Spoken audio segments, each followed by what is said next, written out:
Vandaag is het volleybal. We zijn hier bij VC We gaan laten zien wat ze bij de trainingen doen en we gaan een paar leden interviewen. jullie mee? Goed zo lopen. Oké. Ik. Ja. Van die hoppakee. Weer. Lopen. Goed. Oh! Wow! Ja. Hey! Kijk, stop vast.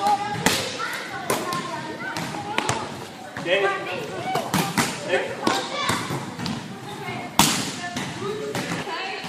Nee, dat mag niet.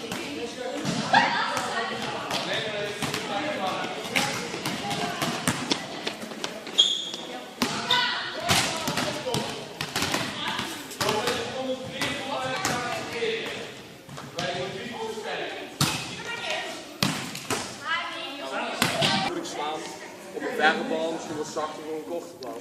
Maar als jij al slaat met je arm in de richting van waar hij naartoe moet, dan is de richting in ieder geval wel goed. Dat wil ik nu zien. Zorg dat je met je linkerhand eerst de bal aanwijst en dan met rechts slaat. Let op waar je met je slagarm heen wijst.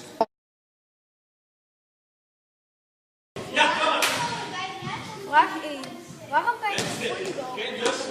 Nou, mijn hele familie die volleybalt eigenlijk.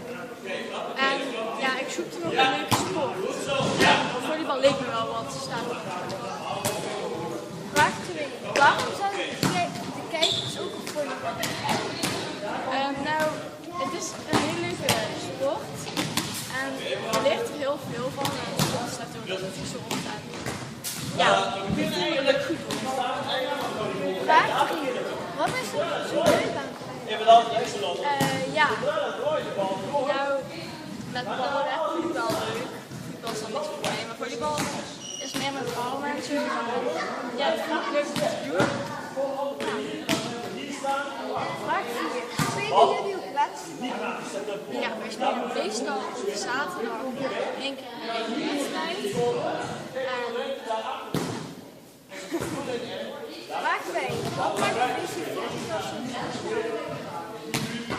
Nou, we hebben trainers en altijd wel dat geplekt is en niet. Het is ook niet vaak dat mensen ziek zijn, dus we hebben altijd wel les. Vraag 6. Wat leer je allemaal